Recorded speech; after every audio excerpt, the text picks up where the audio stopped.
This particular presentation is really just looking at some examples of what we're up to in the Western Indian Ocean, and this covers a lot of projects, a lot of countries, and a lot of participation from those countries, and some of the challenges really that we're facing within those projects in terms of trying to come up with comprehensive management systems that take into account the ecosystem complexity, both in terms of the natural resources, but obviously also in terms of the people.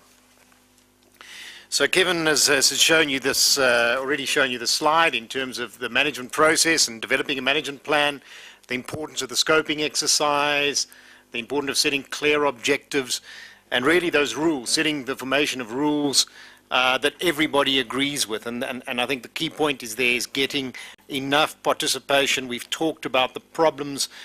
This never lies with a single ministry. And the issues are always that we have to work with those various ministries to make sure that we get an agreement on the way forward. And that's really difficult. But not only once you have rules, the process of enforcing those rules is very complex. And we've seen in many of the countries that that is just not taking place at the moment. And we really need to look at, what we call MCS, which mostly for the marine and freshwater fisheries component is monitoring, surveillance, and compliance. And I was at a meeting in Tanzania a couple of weeks ago with the senior managers, MCS managers within that country, also at a meeting in Kenya, and all of them are expressing identical concerns over some of the basic requirements that need to be put in place if there's going to be effective MCS within the region. This slide, I don't think you can be able to read too much of it, but it really is just a slide that's there to illustrate the complexity of the environment. And the environment we're working with. This stems from some work we're doing looking at global change, looking at global warming.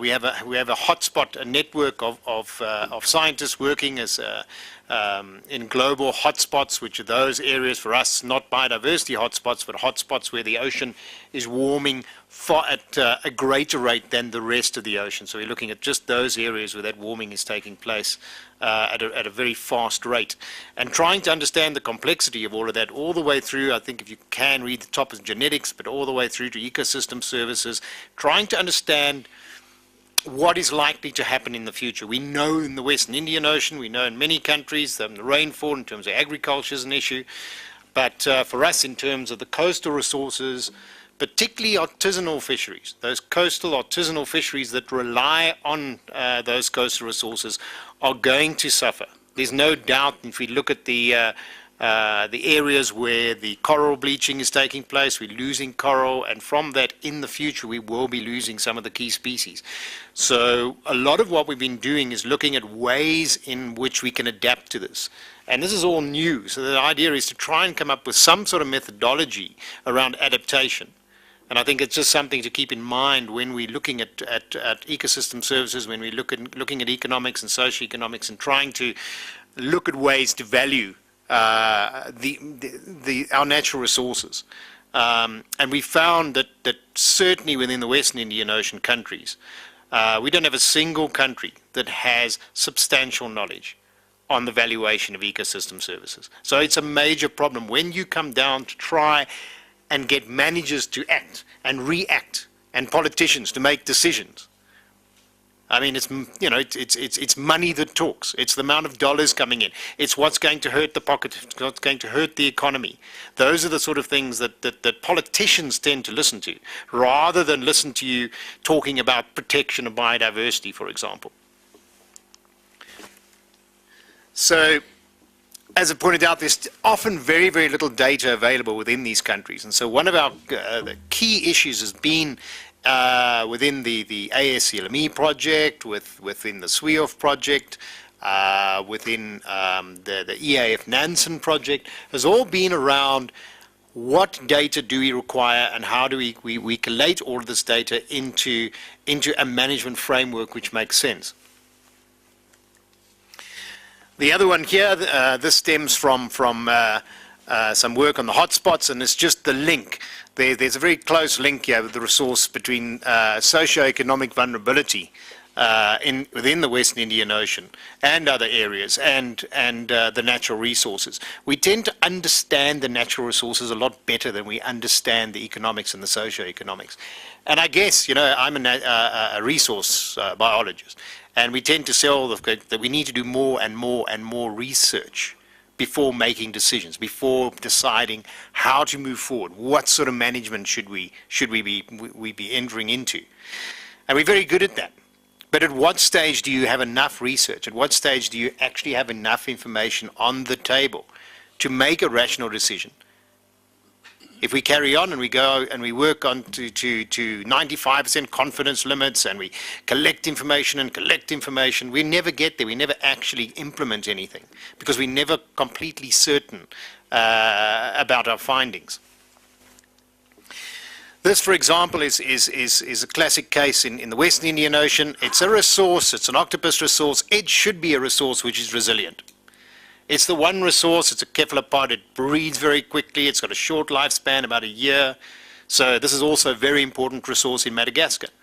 So how do we go about looking at these type of resources where the resource is a fraction of what it was, and it's impacting now on greatly on the local fishes, because once the fish have been taken, the next step is to take the cephalopods. And octopus fisheries are very important for these local communities. So how do you make decisions based on how much money is coming in? We just didn't know this. So this is some work I did based purely on biology. But it's useless without knowing how much money is coming in. What are the consequences if we make any management decisions? So we had to go back and look at what this means to the economy of Rodrigues, and what it would mean if we stop fishing for octopus. Because it's a one resource, for example, economically, that makes a lot of sense to stop fishing. Because they recruit onto a reef, they're very small. So if you stop fishing for a couple of months, those same octopus are there, the natural mortality is not that great. And so what you find is they grow, and the fishermen tend to make a lot more money. So we finally, after 3 years of trying, got the Rodrigues government to agree on a closed season octopus, and that's been implemented this year. And it's also been important that I noticed a number of NGOs have been working in countries where they have been able to make a difference based looking at the economics and the socioeconomics of the area, particularly in southern Madagascar, where they have a very good closed season for octopus. It lasts a good couple of months, and economically it's worked very well. Because although you may not have that many more octopus, those octopus are bigger, and the community is starting to see that if they don't fish for a couple of months, when they do start fishing again, they tend to make more money at the end of the day. And that's what they're interested, obviously, in doing.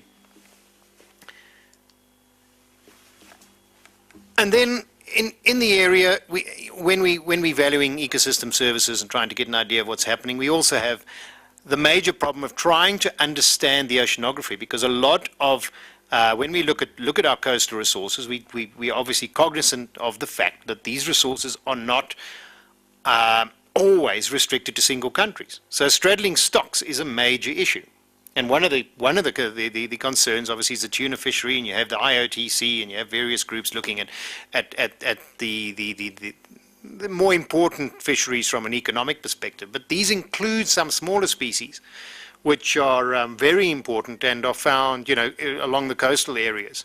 And this is really important for countries as the water temperatures change, and as these coastal eddies which come down and have been found change in the next couple of years, trying to understand what will happen and what is the likely consequence for the economics.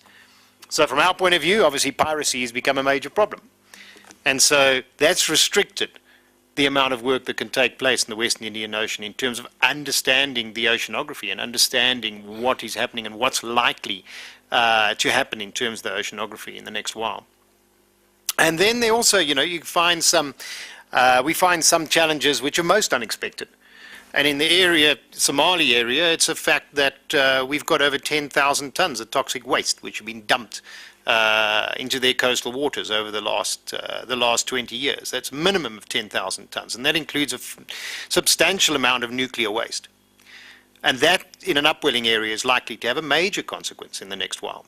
And it's something which I guess is going to affect the coastal resources in quite a large way, and also the coastal communities, and is already affecting the coastal communities, because some of these containers are now washing out onto the coast and causing a lot of issues.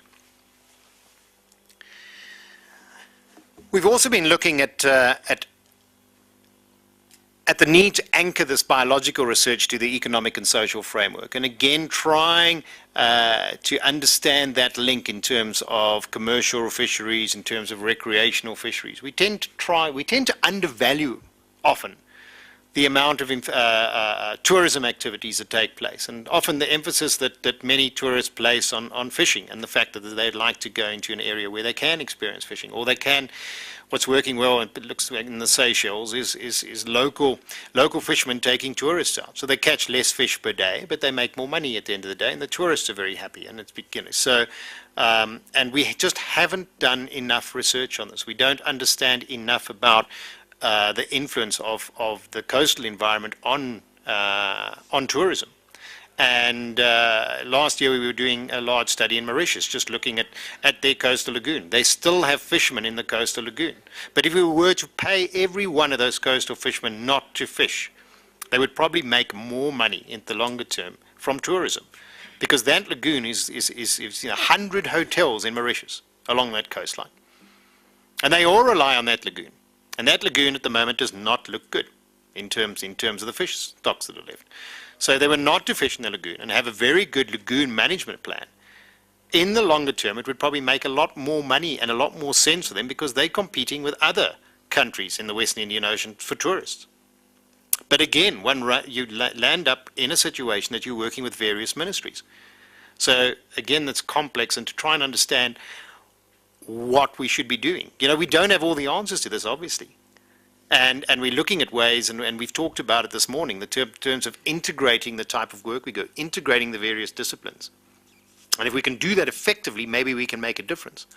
This particular slide is the rock lobster fishery in Australia. And they're starting to look at this in a big way, because climate change is having a major effect on their rock lobster resource. So it's moving from north to south.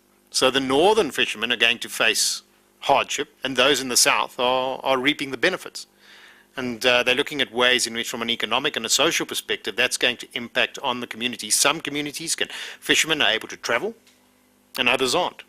And so how do we ensure that that a management plan and an adaptation plan for the next decade or two takes all of this into account and tries to disrupt, at least disruption in terms of the social disruption that is likely to occur, and still ensures that this resource is going to be sustainable, and that they're going to be able to make the money that they do on this particular fishery. So one finds, and this particular table, again, I don't think you can read too much of it, but it just looks at what the barriers are to management. And we found this particularly interesting because there are so many barriers that you face. And when you start actually listing them and looking through them, I think it's something that when we're adopting this ecosystem approach, we're going to have to look at these type of barriers and look at ways in which we can try and overcome them. So from my perspective, in terms of training, even in terms of the capacity building and training, I mean, it's often that within countries, the training institutions within countries are competing with one another for the same resource. So it's very often that they are not prepared to work together. And so we're going to find these barriers, and we're going to have to look at innovative ways, I guess, of which we can break those down, or at least understand those barriers and try and work within them. One of the early findings from the SWEOF program, from ACLME, from FAO, Nansen program, was all around the fact that there are very few management plans, comprehensive management plans. Virtually none existed a couple of years ago. And the need, in terms of management of the natural resources, you were finding it was taking place, it does to a large extent still, a very haphazard fashion in terms of the way in which decisions are made and in terms of the way in which management takes place. Often just looking at biological perspectives, sometimes looking at economic perspectives, but the way in which management decisions are taken are very often not taken looking at the broader picture and looking at all the information that is available. So last year we held a course in Grahamstown where we got representatives from the ASLME suite of countries. And we took a month where we looked together and workshopped an ecosystem approach to fisheries and the development of some fisheries management plans. Now, there was no clear template that we were using for these management plans. We were looking to see what we would need to do that.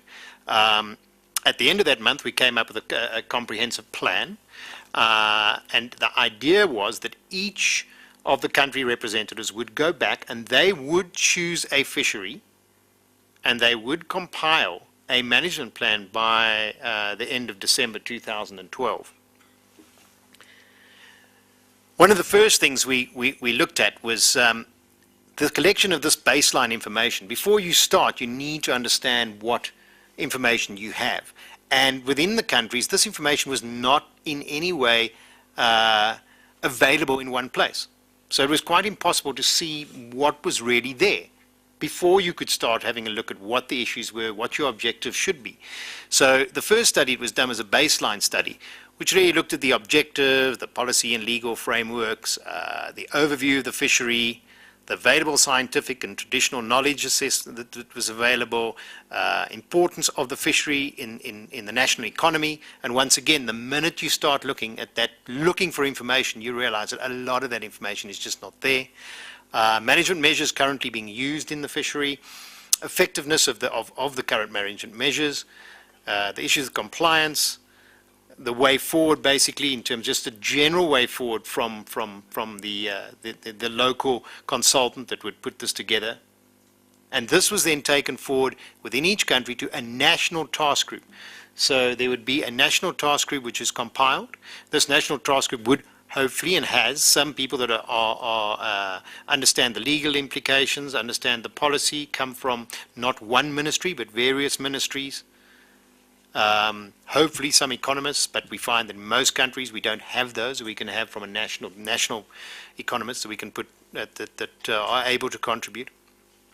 So this was fairly a comprehensive undertaking. Took a good couple of months, and then we used this as a base to go with the next step, and then to really look at a risk analysis and look and see what the risks are in terms of the resource and in terms of what we could possibly do to mitigate those risks. So the idea really was to look at the source of the risk, the consequences, and the likelihood that they may occur. So it allowed really for the prioritization of issues or hazards with justification and the subsequent prioritization of management responses. So it was really an overview. It looked at all of the various categories the tree, that hierarchical tree that Kevin mentioned this morning, and it was done with all the stakeholders. The idea was to have stakeholders there, not just fishermen, to have senior managers, to have people from the industry, to have recreational, to have tourist representatives from the tourist industry and so on, and have a look and see what we should be doing, where we should be prioritizing, what are the greatest risks to that resource. So that really is the tree. You've seen this in terms of Kevin's undertaking. So we just use this as a basic. So look at the ecological well-being, and then in terms of the next couple of days, and what we're going to be doing here is really looking at the human well-being, and looking at the economy, and looking to understand how it affected those, and then the ability to achieve. What are we doing at the moment in terms of governance? What are we doing in terms of management, and impact of other aspects of the environment? That would then really, we just look at the likelihood that would occur and the consequences. And you gave it, the idea was not to come up, we couldn't come up with any very quantitative analysis. So the idea was to sit together and just go with a score of 1 to 4, just have a look and see what the likelihood of occurring and what the consequences would be. And then you just multiplied one by the other and came up with, so it's a very simple system, and came up with a value. And if it was fairly high, then 12 and upwards, it would go into the red. And you could very quickly then have a look and see which of those issues were the key ones, the issues that we really should be concentrating on in terms of management plan. Fisheries management plan that we're looking at the moment, This is for the Seychelles. But again, this is something that couldn't, might not be related directly to fisheries. We could look at this in terms of any particular resource, any natural resource. So the idea was, after a lot of discussion, that managers are not going to be able to read through large documents. The idea would be that your baseline information and the information you have from your risk assessment are your large documents. That's where you go back to if you want to check up on information. You want to see that you have all the information, or there are questions about the management plan. So the idea behind these management plan is to have 20 pages as a maximum. And I'm going to go through this very quickly, but just obviously the first section, that is a legal preamble, because this has to be signed off by the ministry, by the minister responsible to undertake this plan. So there's that at the front. We have a purpose, a general purpose of the fishery management plan. We have a rationale. Then we have the scope of the management plan, which is very important for managers to see at a glance in terms of, so we put it up in terms of a table, what the management plan will encompass, but more importantly, what the management plan is not going to be doing. We then have a very brief description of the fishery in terms of the area fished and the methods.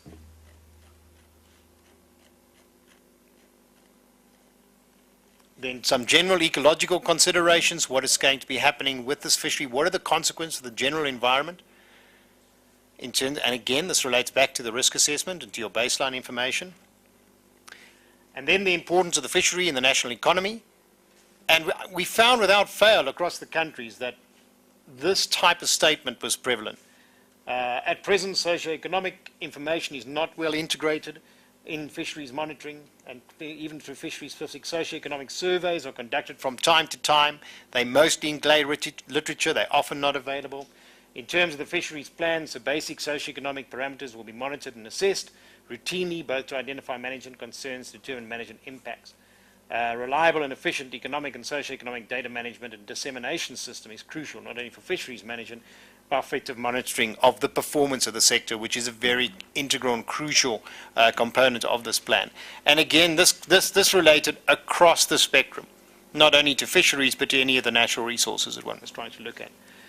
Compliance and enforcement, we mentioned it earlier, it's a major issue. MCS is a major issue. It's something that we're looking at. SmartFish is a program, that an EU program, and they are putting a lot of money into looking at some of the basic strategies behind MCS and capacity building in terms of that sector. Operation and reporting.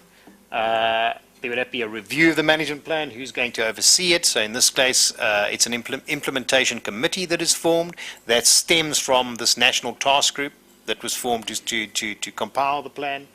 You have these key policy drivers. All of this has got to be legal. All of this has to relate back to the general legal issues and the policy directives of the government. Will this fit into the existing policy? If it's not going to, how do we ensure that this will be incorporated into the policy? In various countries, we find that fisheries management, in terms of new acts, new bills, are on the table but have not yet been implemented. Seychelles has been something like 12 years, hoping that, for example, in the Seychelles, for this one, that the new act will be implemented within a year. But crucial to that act is the fact that it incorporates the idea of fisheries management plans.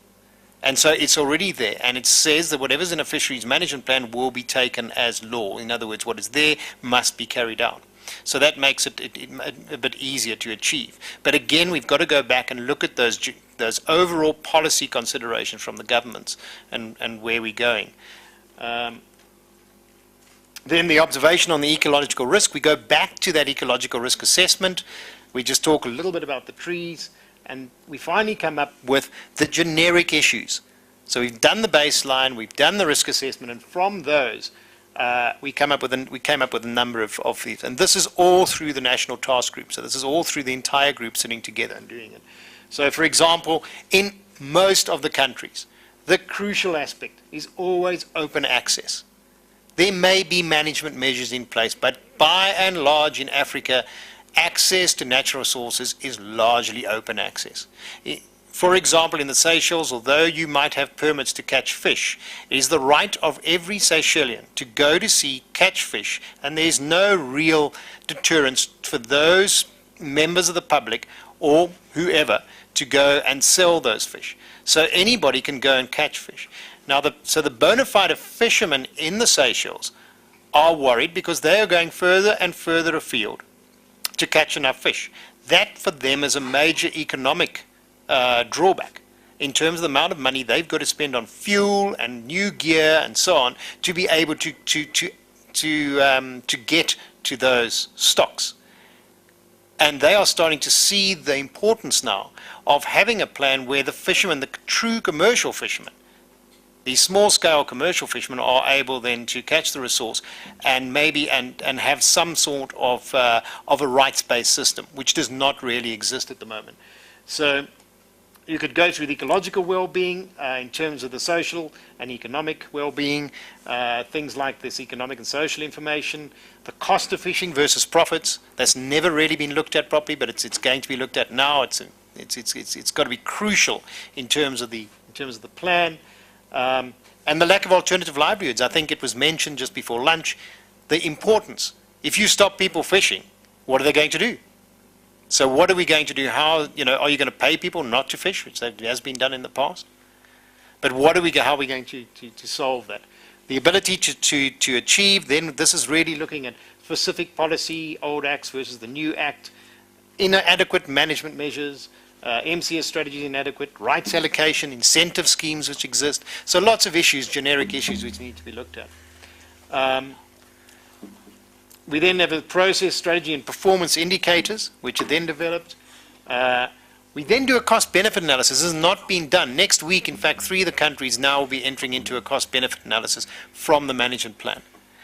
But crucial to the development of these management plans is the idea that you have a table, or a log frame really, I guess, which has the issues which have been developed above. And those are put into bite-sized chunks that the government can then start implementing. So in other words, we put a whole lot together which we called open access system for capture of demersal reef fish species and concomitant lack of adequate management measures. This is an artisanal, this is looking at just the demersal species which are caught by artisanal and recreational fishermen in the Seychelles. So this is what this plan looks at. We then have operational objective. There's no doubt that in these countries you cannot possibly, the idea was to introduce a registration system. Not necessarily to have people pay to register, but at least to have a register of those people that fish. But to do that, a substantive awareness campaign is needed. And that was very clear and brought out by the National Task Group. So one of the key things in terms of your strategy is to develop this material and set up a program. Then we set up the activity, what would happen. And finally, it's not really, you can't really see it, but the responsibility. Who's going to do it? When are they going to do it? What dates? So that the implementation committee can have a look at each of these and then measure against it. So you go all the way through to introducing registration. Very important for the Seychellian fishermen was the fact that they wanted gear registered. They felt that that was an important contribution. So you go all the way through the various bite-sized chunks. But then we to start having a look at some of the information that's on the table and develop new ways of monitoring the resource, which is going to be a better way to when it comes up to how we then assess the stocks and assess the impacts of fishing on the stocks. So that goes all the way through to things like gear restrictions, climate change, MCS strategies, safety at sea was a big one, fees and levies, cost implications, and so on. And then the final section of the plan is really the section of the log frame which looks at, again, takes the issues against the operational objective, but looks at the indicators and reference points. So the National Task Team and the Implementation Committee is able, at the end of the day, on each of these steps, able to know how to mark this.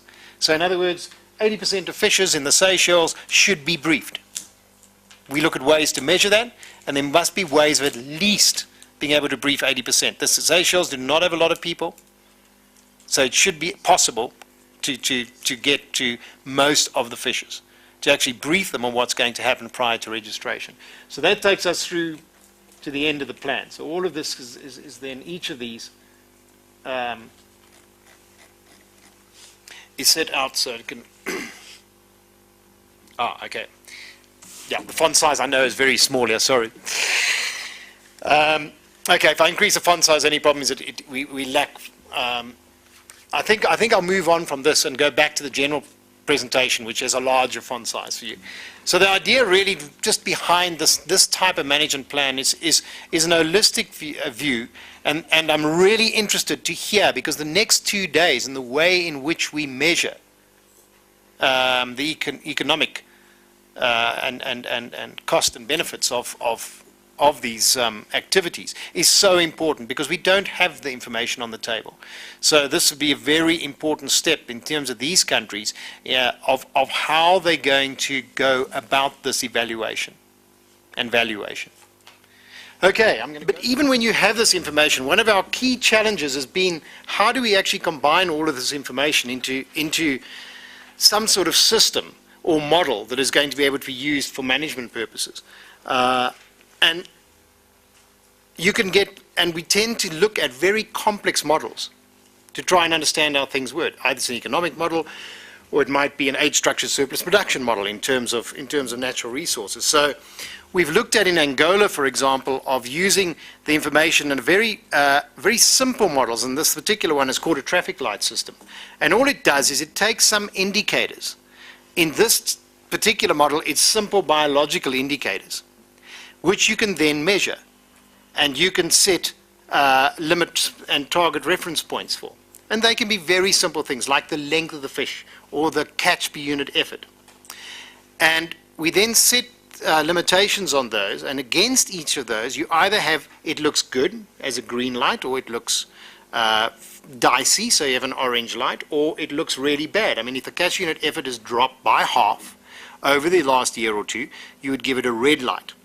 You then look at all of those indicators together, and you look at, if you have a predominance of red lights, you know you have a major problem. We found that in terms of the Angolan ministry, they enjoy this because it's an easy way of seeing some of the possible effects of overfishing. But this has only ever been used really as a biological models. But there's no reason why, I guess, this could not be expanded to have, you know, economic and social and political indicators as well. And then the biggest problem is, how do you convince people to make decisions? If we decide we need to manage a resource, for example, when we were looking at the octopus fishery in Rodrigues, how do you go about saying to someone, saying to the managers, saying to the politicians, right, you need to start looking at this resource? They come back and say, but there's not a lot of information. Have you collected enough information? Do you have enough information to say that there's really a problem? Some fishermen tell me there's no problem. I've had fishing groups come here and say we can't possibly stop fishing. It would ruin us economically. We have to fish every day. So how do we address that in an environment where there's just not much information on the table? So this is something that David Valsden from the ASNME has been looking at. So the precautionary approach, if in doubt, the FAO says we should adopt a cautious position based on a worst-case scenario. The problem with that is that managers are very often uncomfortable at having basing their management observations on what is often seen as supposition, or very limited observation. And so they don't make decisions based on the precautionary approach. They'd rather then look at just have business as usual. Policymakers also don't feel justified in making policy decisions, because those are major decisions which have to be made, particularly if it's around overall policy against natural resource use, based on such limited information. And scientists particularly, no scientist is going to stick their neck out. They very often say, well, if we can do another 3 or 4 years, we can collect some more information, and start talking about 95% confidence limits, and we're not quite there yet, So peer-reviewed research is very limited, particularly if we look at Africa. There are very few peer-reviewed publications that come out per year, and not enough of those that really can advise and guide policy and management decisions. But the precautionary approach is no peer review often. So, and this is not a new concept at all, but what we've been thinking of is sort of, based on a weight of evidence approach, which is used in legal systems, as opposed to the scientific evidence, which really looks at the scientific evidence, but it puts all of the information together, multi-sectoral, everything you have. And then you could have this peer reviewed if you had a panel or experts available that could peer review the information that's available. For example, the idea of the baseline information that we have from each of the fisheries. So if it's evaluated by a bunch of experts, it then carries a lot more weight than it would if it's a single paper or two from the scientific literature, or it's purely based on the precautionary approach. And again, this is just an idea and just an idea of one possible way forward. Okay, I'm just going to put all that. So, could we do that? Would that be possible? In terms of the type of work that we're doing within a group like this, which is so important, where we're bringing together a whole lot of different projects, different programs, different expertise. Would that be something where we might be interested in this sort of weight of evidence approach? Should IW Learn, for example, be putting together something which has a review panel? There's so much expertise within Africa, within the region. And should we use that expertise in terms of review panels where information can be collated from particular for natural resources? I guess this would also be river basins, Lake Victoria, the lakes, the Great Lakes, and also water bodies. How do we go about managing it? How do we make sure that we base our management decisions against the best available data and against recommendations then by experts within each of those different groups? So the idea here would be that this information would be really a trends paper, and this would be put together and sent to a panel. The panel would review it and come back with a trend assessment. And this could be then either high priority, or they could consider it a low priority or no priority. That could go then back to these regional management groups, RFMOs, and also to national governments, where it's national resources. And based on, at least on that quite extensive peer-reviewed information, management decisions could then be made on the way forward. And perhaps managers and politicians would be less reticent to make these types of decisions. But once again, as we mentioned earlier, we've realized the importance, and particularly this is for the next 2 days, of making sure that when we approach managers, we approach politicians, we're talking about economics. Because if you go to a politician and you talk about a marine protected area, their eyes glaze over. But if you talk to a politician about the fact that there are going to be substantially less resources in the short term, and that he's going to, or she's going to lose votes in particular areas because there's a major problem, there's no alternative livelihood, and people are going to starve, or there's going to be an economic downturn, tend to listen to you a lot more closely than they do on the biodiversity issues. Thank you. That's it. Any questions? Yes, I need